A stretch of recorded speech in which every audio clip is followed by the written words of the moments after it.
Boa noite, queridos irmãos. Que a paz de nosso Mestre Jesus esteja em nossos corações.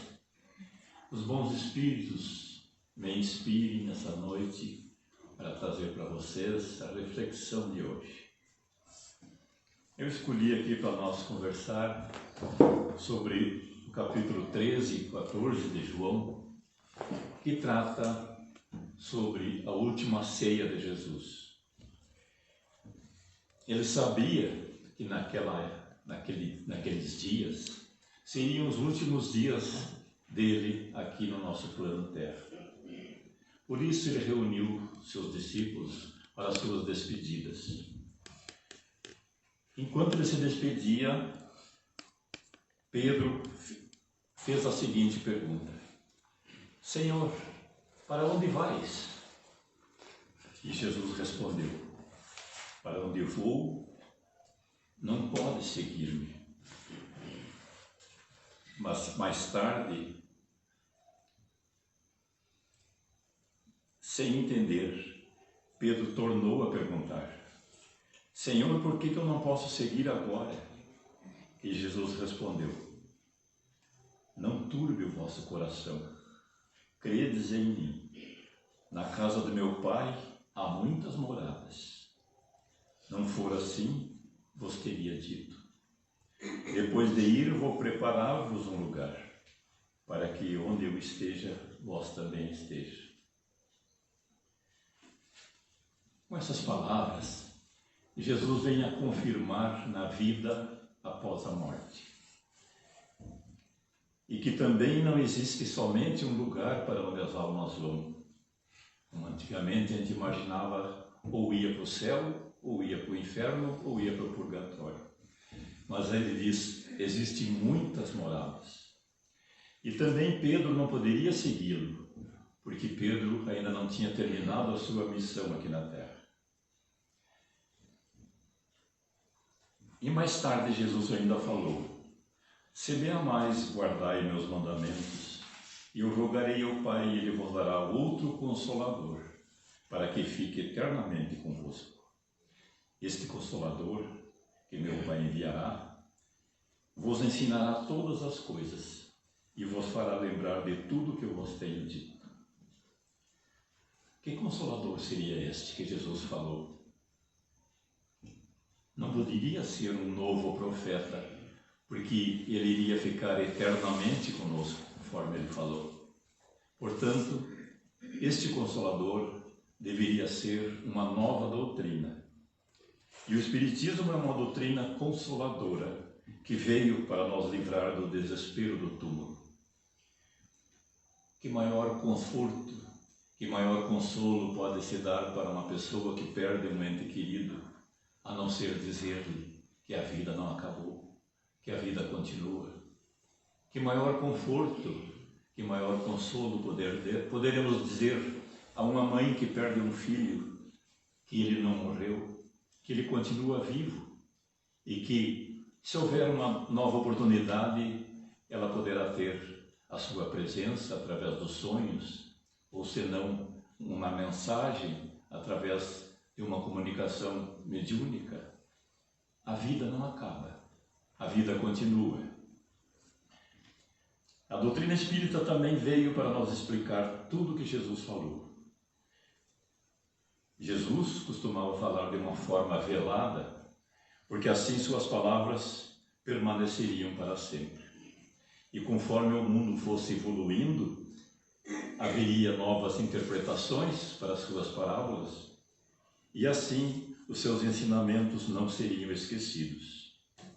Existem trechos do Evangelho de difícil compreensão, como é o que está em Lucas, no capítulo 9, quando Jesus convidou a um rapaz para segui-lo, e o rapaz disse: permita, Senhor, que primeiro eu vá sepultar o meu pai que acabou de morrer.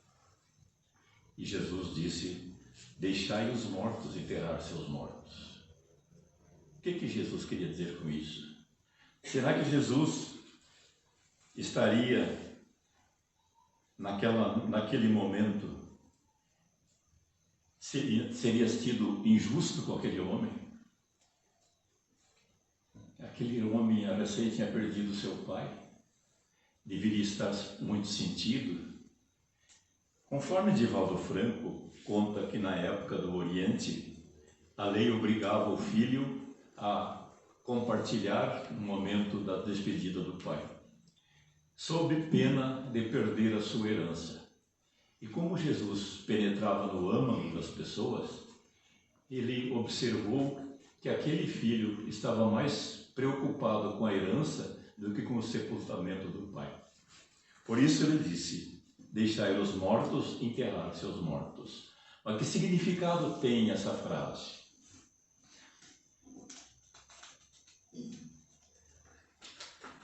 A doutrina espírita nos explica que a vida verdadeira é a vida espiritual. E que o espírito deixa a matéria e sente-se mais leve, como acontece com o mergulhador que sai do fundo do mar e deixa o seu escafandro. Por isso, para os espíritos, os mortos são aqueles que ainda estão aquilhoados à matéria. E quando um espírito está por reencarnar, os outros que pertencem à sua família espiritual ficam preocupados, alguns chegando até às lágrimas, porque não sabem se ele terá êxito em suas provas terrenas. Mas quando o espírito retorna após a desencarnação, eles ficam felizes com seu retorno. Assim como aqui na Terra, nós ficamos felizes quando nasce uma criança que vem no seio de uma família, e ficamos tristes quando alguém nos deixa e vai para o plano espiritual. Por isso, a vida do espírito é uma vida de ida e vinda. Estão ora lá e ora cá. Até existe uma mensagem muito bonita no Momento Espírita, e até trouxe para ler para vocês, que eu acho muito interessante. Vou pedir para o nosso irmãozinho colocar um fundo musical aqui, eu vou tentar ler para vocês aqui.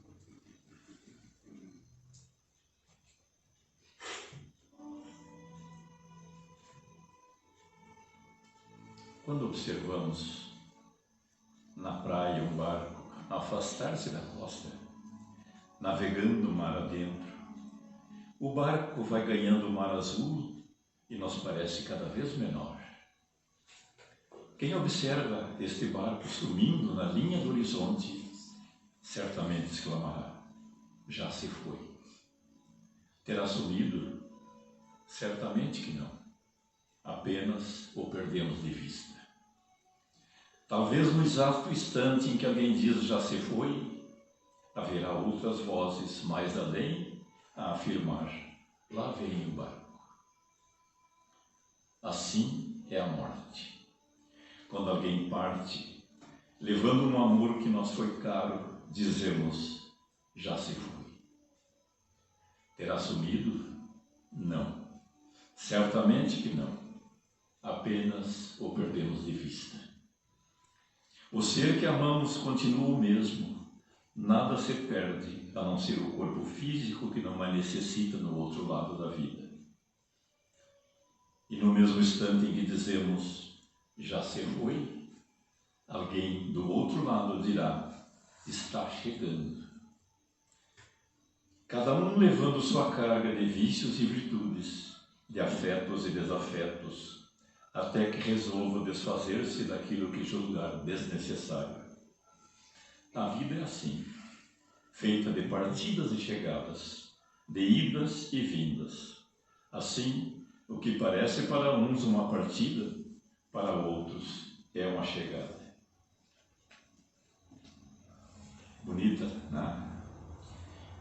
Mas, mesmo assim, mesmo sabendo que a vida continua e que a morte não existe, ainda existem pessoas que têm medo dessa danada da morte, né?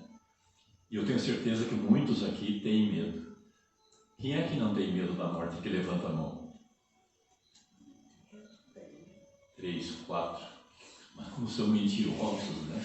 Como dizia Chico Xavier: eu não tenho medo da morte, mas se puder viver mais um pouquinho, me dá mais essa oportunidade. Mas por que a maioria das pessoas tem medo da morte? Georges Laraha diz que existem várias razões para temer a morte, mas as principais podem ser o instinto de conservação. O espírito sente que a vida na Terra é uma oportunidade de evoluir mais depressa. E por isso ele tenta viver mais um pouquinho. Através de várias encarnações é que ele vai aprendendo a se defender e a conservar o corpo que tanto necessita para evoluir.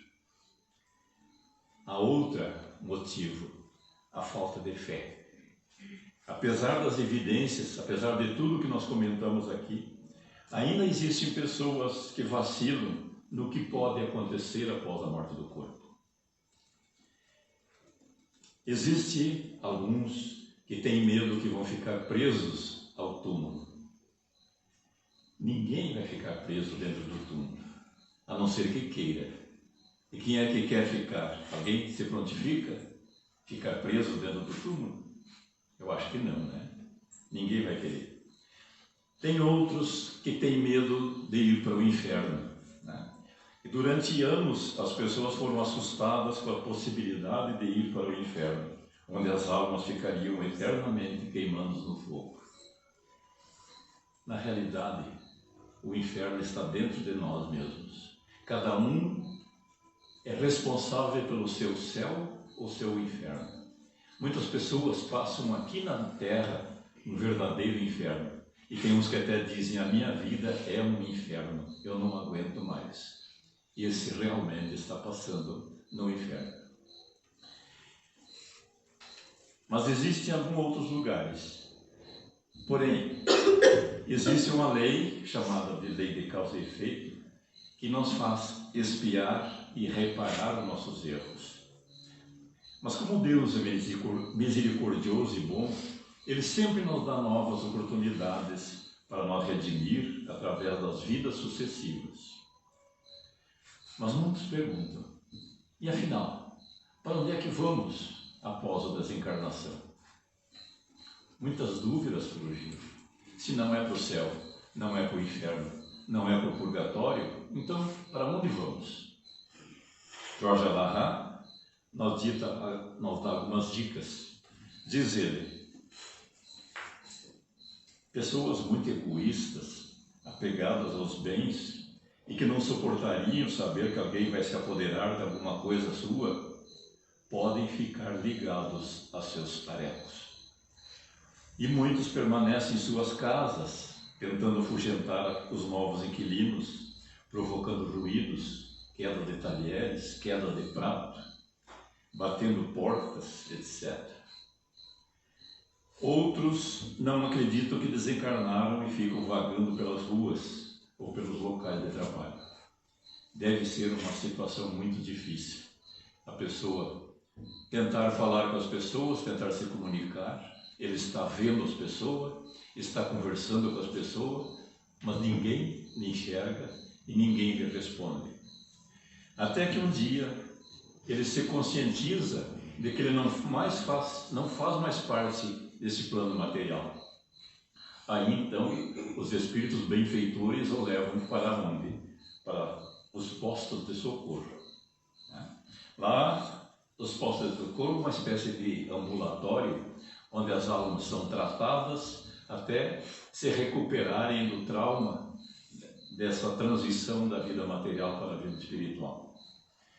Após retornarem para seu estado de espírito, eles são encaminhados para as colônias espirituais. Colônias espirituais são verdadeiras metrópoles, grandes cidades, para onde os espíritos são levados para se integrar na comunidade, viver e trabalhar. André Luiz mostra, nos dá fotografias de uma dessas cidades, né? Que é o nosso lar. Existem também aquelas pessoas que perguntam, mas e o umbral? Onde é que é o tal de umbral? Conforme Laraha, esse nome que foi designado por André Luiz, é uma região de sofrimento para onde vão os espíritos carregados de culpas e remorsos, arrependidos por ter causado algum mal ou deixado de praticar algum bem. Geralmente esses espíritos pedem para reencarnar junto da família daqueles a quem praticou o mal. Só que eles esquecem do passado, né, quando reencarnam.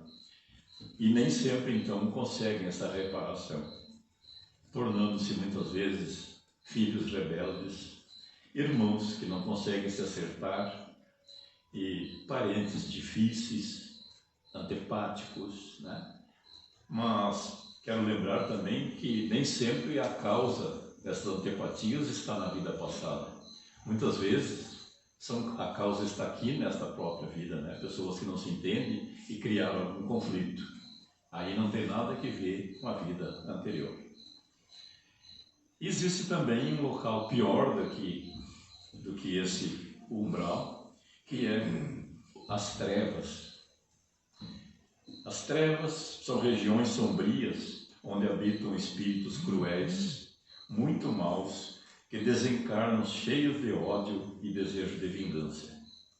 Lá são comandados por verdadeiros chefes de facções que lhe dão ordens e usam esses espíritos para praticar o mal. Existe uma facção dessa aí chamada os dragões. Os dragões, há muitos e muitos anos, as pessoas falam nessa equipe, nessa facção de espíritos muito perigosos e muitas vezes causam obsessões sérias, subjugações, casos graves que acontecem aqui. Mas, como eu disse antes, Deus é misericordioso e bom e sempre dá uma nova oportunidade para todos nós. Até eles vão se modificando, mas novamente vão se criando outras facções. Quando uns conseguem se recuperar, outros voltam a praticar o mal. E assim é o que está acontecendo hoje nesse nosso planeta, né? Quanta coisa ruim a gente está enxergando por aí.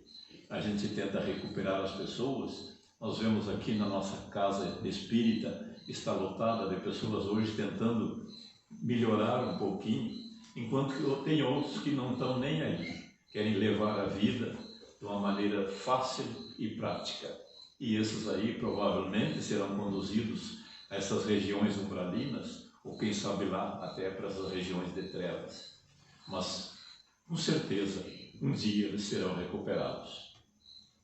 E por fim, existem as regiões de luz, que são para onde vão as almas sublimadas, que já passaram por todas as etapas de aperfeiçoamento e não precisam mais reencarnar na Terra. Um dia todos nós iremos para lá. Quem sabe daqui a bilhões e bilhões de anos. Anos-luz, eu quero dizer ainda, né? Mas então tá, pessoal. Vamos então nós preparando para receber o passe dessa noite, aproveitando esses momentos que estamos aqui reunidos em nome de Deus, em nome de Jesus, levando o nosso pensamento até esse poder supremo, pedindo aos mentores espirituais da nossa casa que possam neste momento derramar esses fluidos de luz sobre todos nós, que possamos ao sair daqui, sermos gratificados com esses momentos que estamos aqui para receber este passe. Então, obrigado a todos, e aqueles que querem receber o passe poderão aguardar em seus lugares.